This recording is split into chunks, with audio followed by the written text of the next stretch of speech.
Hello, welcome back to another video. Next question చూడండి. దీర్ఘఘనాకృతిలో ఉన్నటువంటి ఒక పాత్ర 50 సెంటీమీటర్ల పొడవు అండ్ 25 సెంటీమీటర్ వెడల్పు కలిగి ఉన్నది. దానిలో 25 లీటర్స్ నీటిని నింపుటకు ఎంత ఎత్తు కలిగి ఉండాలి? ఫస్ట్ బేస్ అనేది ఎలాంటి షేప్లో ఉంది? బేస్ అనేది మనకు రెక్టాంగిల్ దీర్ఘఘనాకృతిలో ఉంది కాబట్టి దీని యొక్క బేస్ అయితే దీనికి ఎంతో కొంత హైట్ అనేది మనం యాడ్ చేస్తే ఒక 25 లీటర్స్ ఆఫ్ వాటర్ అనేది దీంట్లో పట్టాలి. అయితే ఆ హైట్ గురించి అడుగుతున్నారు. సో మనకు సపోజ్ ఇది 50 మీటర్స్ లెంత్ అనుకుంటే దీని యొక్క విడ్త్ ఎంత ఇచ్చాడు? 25 సెంటీమీటర్ ఇచ్చాడు. దీనికి ఎంతో కొంత ఎంత యాడ్ చేస్తే టోటల్ మనకు ఈ పాత్రలో 25 లీటర్స్ ఆఫ్ వాటర్ పట్టాలి.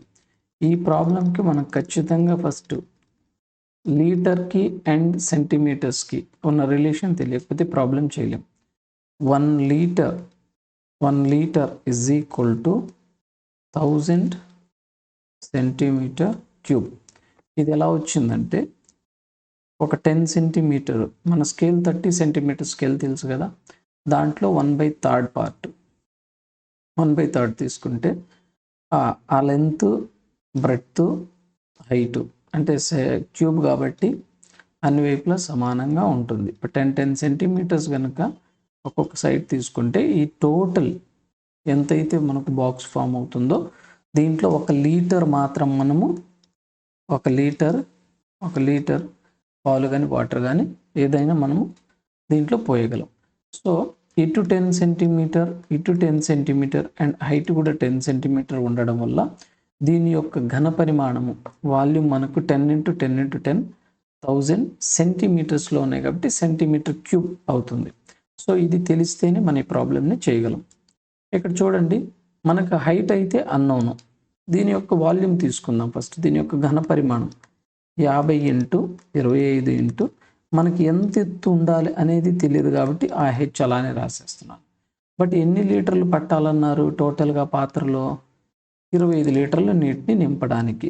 సో 25 లీటర్లు, ఇవి లీటర్స్, ఇవి సెంటీమీటర్స్. 50, 25 హెచ్ అనేవి సెంటీమీటర్లు కాబట్టి so 50 × 25 × H is equal to ఈ 25 లీటర్స్ని ఫస్ట్ సెంటీమీటర్లోకి కన్వర్ట్ చేద్దాం. సెంటీమీటర్ అంటే 1 లీటర్కి 1000 సెంటీమీటర్ క్యూబ్ కాబట్టి 1000 రాసుకుందాం. సో ఈ హెచ్ ఈజ్ ఈక్వల్ టు మనకు 25 × 1000 ఇది ఇంటూ అవసరం లేదు, యాక్చువల్గా ఈవెన్ 10 సెంటీమీటర్ క్యూబ్. 50 కూడా మనకు సెంటీమీటరే, 25 కూడా సెంటీమీటర్. ఈ 2 సెంటీమీటర్ ఇంటూ సెంటీమీటర్ స్క్వేర్. మనకు ఇవి 2 క్యాన్సిల్ అయిపోతే ఇంకొక సెంటీమీటర్ మిగులుతుంది, అదే మన హైట్. ఇది క్యాన్సిలేషన్ చేద్దాం. 25 50 ones 50 20s అంటే మనకు హైట్ అనేది 20 సెంటీమీటర్ ఉంటే మన 25 లీటర్స్ ఆఫ్ వాటర్ అనేది దీంట్లో పడుతుంది. Next question. √1369 plus √0.0615 plus X is equal to 37.25. ఈ టైప్ ఆఫ్ క్వశ్చన్లో చూడండి, ఫస్ట్ వాల్యూ నేను √37 స్క్వేర్ రాయొచ్చు. ఎందుకు రాయొచ్చు అని అంటే ఇక్కడ మనకి ఇచ్చినటువంటి వాల్యూ చూడండి 37.25. ఈ టోటల్ ఈ వాల్యూ అనేది మోస్ట్లీ ఈ ఫ్రాక్షన్కి వాల్యూకి సంబంధించింది అయి ఉంటుంది. అండ్ ఇంకొకటి ఈ 1369 అనేది సపోజ్ మనకు 40 స్క్వేర్ వేసామనుకోండి దేనికి దగ్గరకు ఉంటుంది? 1600కి. 30 స్క్వేర్ వేస్తే 900కి. అండ్ 35 స్క్వేర్ వేసామనుకోండి 1225. ఇది ఎలా అనేది కొంచెం స్క్వేర్స్ ఫాస్ట్ క్యాలిక్యులేట్ చేయడానికి ఒకవేళ మీకు కామెంట్ సెక్షన్లో కావాలని పెడితే దానికి సంబంధించిన ఒక వీడియో కూడా చేస్తాను. సో 35ని స్క్వేర్ చేస్తే 1225 దీనికి పైనే ఉంటుంది కదా.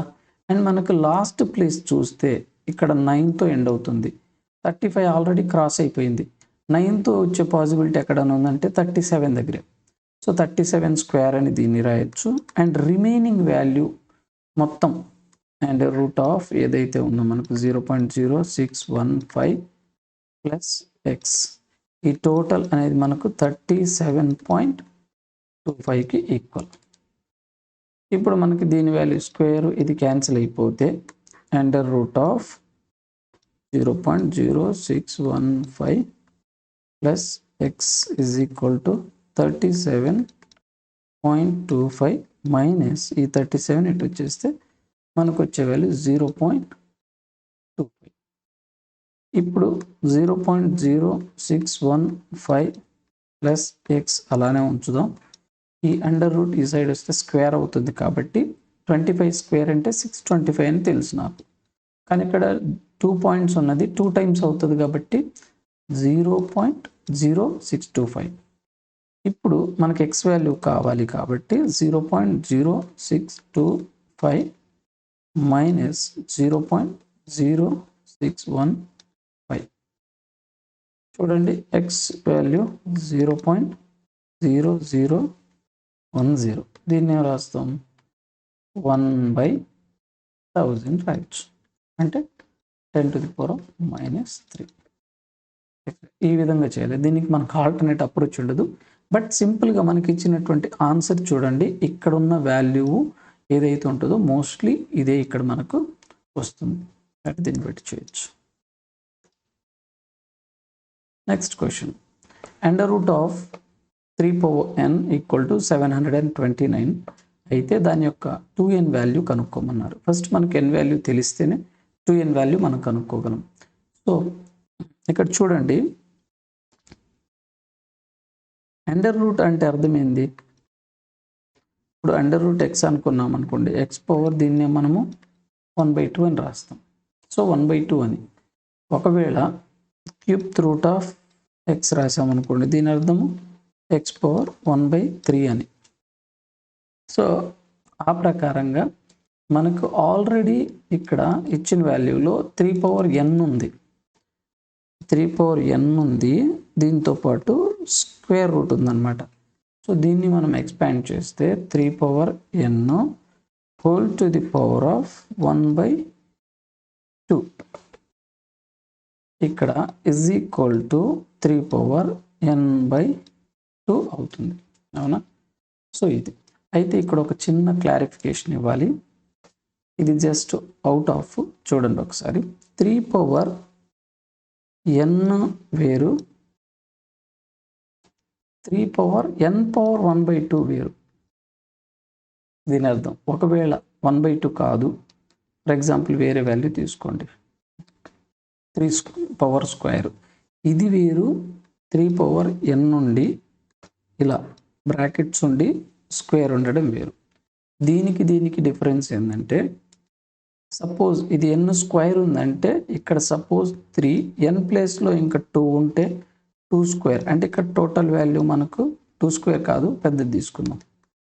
సపోజ్ ఇక్కడ n ప్లేస్లో మనకు 3 ఉంది, ఇక్కడ స్క్వేర్ ఉంది, అప్పుడు ఏమవుతుంది? 3 స్క్వేర్ అవుతుంది, అంటే దీని వాల్యూ 3/9 అవుతుంది.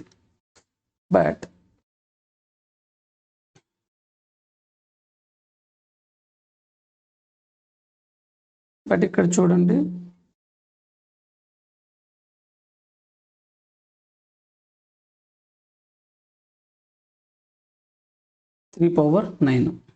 ఇది 3/2n అవుతుంది. సపోజ్ n ప్లేస్లో నేను 3 అన్నాను కదా, 3 ఉండి 2 ఉంటే కనుక 3/3 × 2 అవుతుంది, అంటే దీని వాల్యూ 3/6. బ్రాకెట్ ఉంటే అంత డిఫరెన్స్ ఉంటుంది. కాబట్టి ఈ పాయింట్ని కొద్దిగా నోట్ చేసుకోండి. చాలామంది కన్ఫ్యూజన్ అవుతూ ఉంటారు, కాబట్టి జస్ట్ క్లారిఫికేషన్ కోసం మాత్రమే. సో మనకు వచ్చిన ఎక్స్ప్రెషన్లో 3n/2 అని వచ్చింది. అవునా? సో ఈ 3n/2 దేనికి ఈక్వల్? 729కి. 3n/2 అనేది 729కి ఈక్వల్. ఇప్పుడు ఈ 729ని మనం ప్రైమ్ ఫ్యాక్టరైజేషన్ చేస్తే 3 2s 3 4s 3 3s 381s 327s 39s 33s. 3లోనే ఎందుకు రాశానంటే మనకి ఇక్కడ బేస్ 3 ఉంది కాబట్టి 3లో అయితే 3 పవర్లోనే రాస్తే బేసెస్ కామన్గా సమానంగా ఈక్వల్గా ఉంటే మనం పవర్స్ని ఈక్వేట్ చేసుకొని n వాల్యూ కనుక్కోవచ్చు. కాబట్టి సో ఎన్ని 3లు వచ్చాయి మనకు? టోటల్గా 6 3s వచ్చాయి కాబట్టి 3n/2 ఈజ్ ఈక్వల్ టు 3/6 అని రాయొచ్చు. ఇక్కడ బేసెస్ ఈక్వల్ కాబట్టి పవర్స్ అనేవి ఘాతాలు అనేవి ఈక్వల్ అవుతాయి. n/2 ఈజ్ ఈక్వల్ టు 6 అవ్వాలి అప్పుడు, where n is equal to 12 అవుతుంది.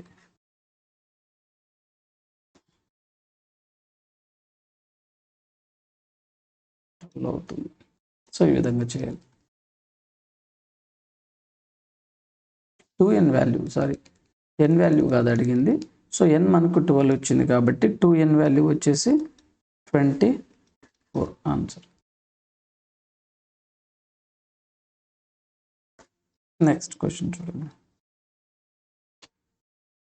x/5 x - x/6 = 4 అయిన x వాల్యూ. లాస్ట్ టైం కూడా ప్రీవియస్ ఇయర్ క్వశ్చన్లో కూడా ఇది వచ్చింది. యాజ్ ఇట్ ఈస్ సేమ్ క్వశ్చనే. x/5 మోడల్ అంటే కొద్దిగా వాల్యూస్ చేంజ్ అయినాయి జస్ట్. సో ఒకే అన్నోన్ ఉంది కాబట్టి డైరెక్ట్ చేసేయండి. 5 3s 5 6 30 6x - 5x = 4. So x = 120. ఈ 30 ఇటు మల్టిప్లై అవుతుంది పైన x వాల్యూ కాబట్టి x = 120. Next question.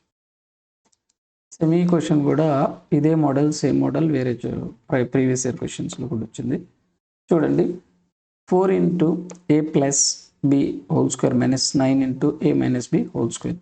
వీటిని మనము ఫ్యాక్టరైజేషన్ ద్వారా కూడా చేయొచ్చు. అట్ ద సేమ్ టైం ఈ క్వశ్చన్స్ని త్రూ సబ్స్టిట్యూషన్ మెథడ్లో కూడా చేయొచ్చు. సబ్స్టిట్యూషన్ మెథడ్ మీకు ఆల్రెడీ చెప్పాను. సపోజ్ a = 1 b = 2 తీసుకుంటే ఫస్ట్ ఎక్స్ప్రెషన్లో చేయండి. 4 a ప్లేస్లో 1 b ప్లేస్లో 2 స్క్వేర్ -9 a ప్లేస్లో 1 b ప్లేస్లో 2 స్క్వేర్. దీని వాల్యూ ఎంత వస్తుందో చూడండి. 3 స్క్వేర్ అంటే 9, 9 4s 36 -1 స్క్వేర్ అన్నా +1 అయిపోతుంది. 1 × 9 9 అవుతుంది. కాబట్టి మనకు 27 వచ్చింది. మనకు ఈ 4 ఎక్స్ప్రెషన్స్లో 1 2 ఏ వాల్యూస్ 1 and 2 సబ్స్టిట్యూట్ చేశాక ఎక్కడైతే 27 వస్తుందో అదే మన ఆన్సర్. సో థర్డ్ ఆప్షన్కి నేను డైరెక్ట్ చెక్ చేస్తున్నాను. చూడండి. థర్డ్ ఆప్షన్ 5 × a అంటే 1 కదా, - b అంటే 2, 5 × 2 - a అంటే 1. దీని వాల్యూ చూడండి.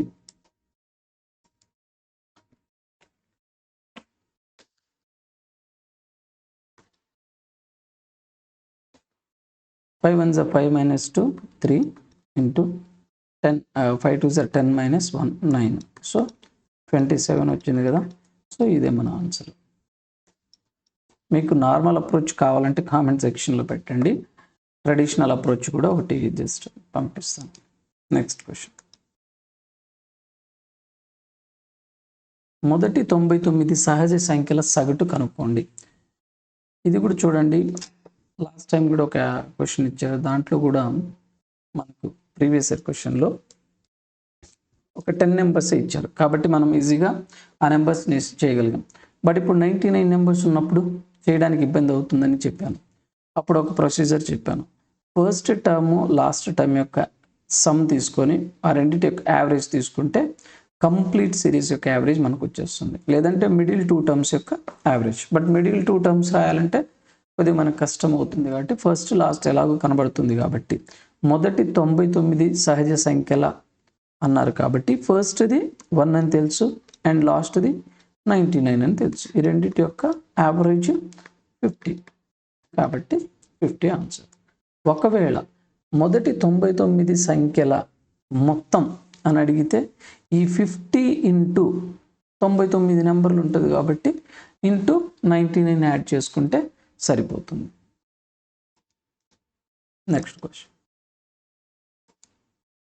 8 రాసుల అంకగణిత మధ్యమము 42గా లెక్కించబడింది.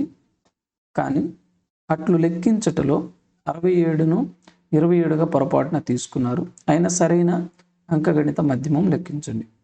ఇప్పుడు 8 రాసులు ఉన్నాయి. ఫస్ట్ వాటి యొక్క అంక మధ్యమం అంటే సగటు 42 అని ఆల్రెడీ తెలిసింది. కానీ బై మిస్టేక్ 67 కొట్టాల్సింది, 67 తీసుకోవాల్సింది 27 తీసుకున్నారు.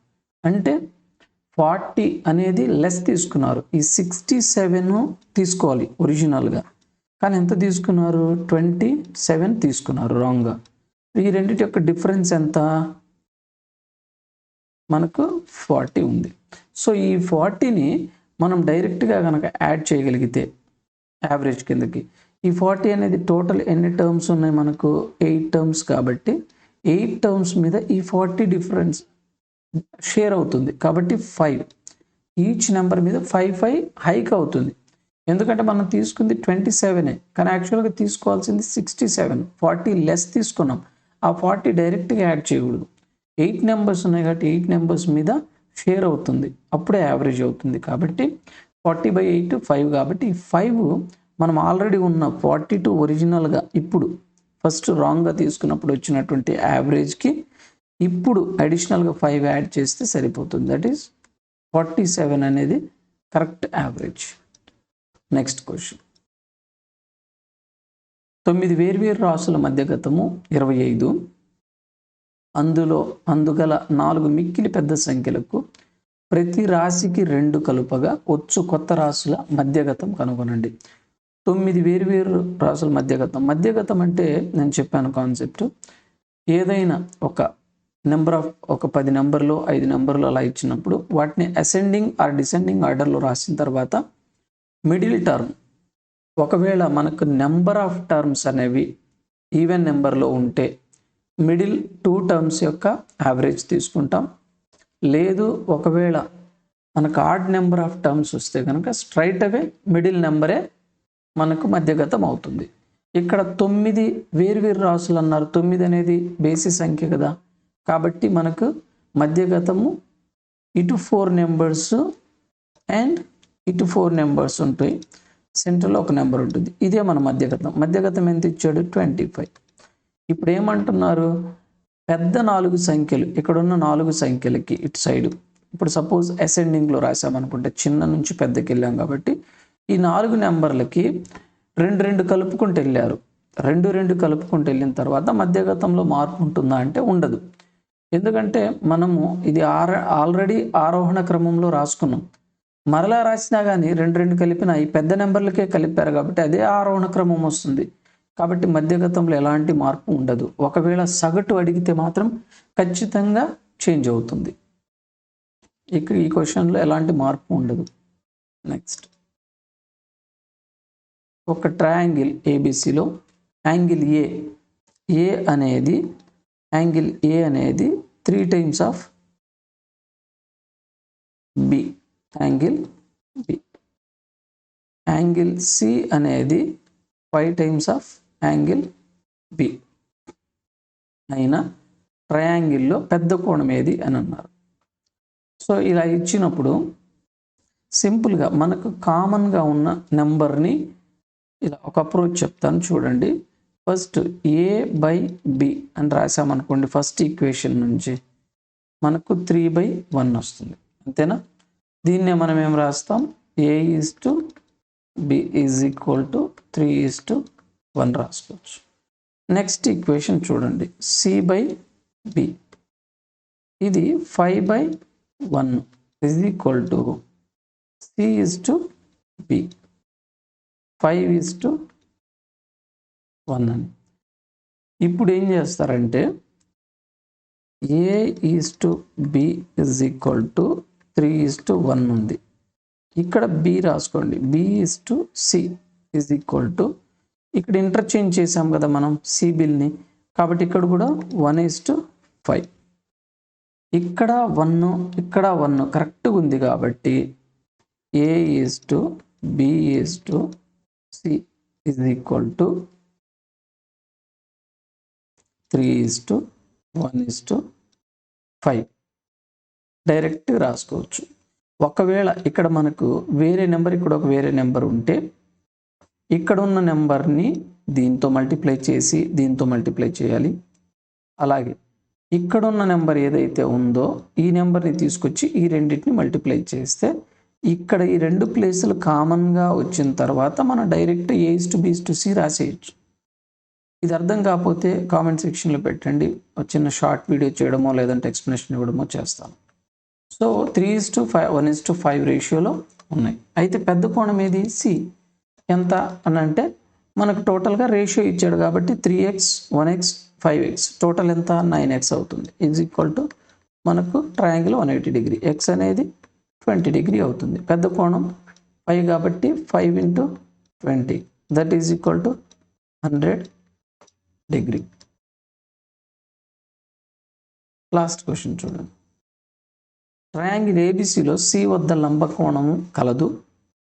సిడి అనేది పర్పెండిక్యులర్ టు ఏబి మరియు angle A equal to 35 degrees అయిన యాంగిల్ బిసిడి కనుక్కోండి అని చెప్పారు. So first triangle ABC, C అనేది లంబకోణం సి వద్దన, ఏబిసి సపోజ్ సి వద్ద లంబకోణం ఉంది కాబట్టి ఇక్కడ సి ఏబి అనుకుంటే, అండ్ సిడి అనేది పర్పెండిక్యులర్ టు ఏబి అంటే సి నుంచి ఒక పాయింట్ మనకు పర్పెండిక్యులర్ టు ఏబి గీసాం. యాంగిల్ ఏ 35 అని ఇచ్చారు, ఇక్కడ 35 డిగ్రీస్ ఇచ్చారు. అయితే బిసిడి యాంగిల్ బిసిడి మిడిల్లో ఏది ఉందో చూడండి. సి అంటే మనం సి దగ్గర యాంగిల్ చూడాలి, అది కూడా బిసిడి, డి అనేది పాయింట్ కదా, సో ఇక్కడ వరకు యాంగిల్ మాత్రమే చూడాలి. బట్ మనకు తెలుసు ఇక్కడ లంబకోణం కాబట్టి ఇది 90 ఉందని. సో ఇప్పుడు చూడండి, మనకు తెలిసిన యాంగిల్స్ నుంచి మనకు ట్రయాంగిల్ మొత్తం మీద ఎంత టోటల్ యాంగిల్ ఉండేది 180 అనేది తెలిస్తే చాలు. ఈ ప్రాబ్లం ఇక్కడ 35 ఉంది, ఇక్కడ 90 ఉంది, అంటే మనకు 125 అయిపోయింది. సో ఇక్కడ ఎంత యాంగిల్ మిగులుతుంది? ఈ చిన్న ట్రయాంగిల్ తీసుకుంటే మనకు ఈ చిన్న ట్రయాంగిల్లో ఫస్ట్ ట్రయాంగిల్లో 35 90 పోతే 125 పోతే మనకు 55 ఇక్కడ మిగులుతుంది. అవునా? ఇది టోటల్ 90 కాబట్టి ఈ పోర్షన్ 55 పోతే మనకు రిమైనింగ్ ఎంత ఉంది? ఇక్కడ 35 డిగ్రీస్ ఇటు సైడ్ ఉంది కాబట్టి ఇది 35. Thank you. Will meet in the next video.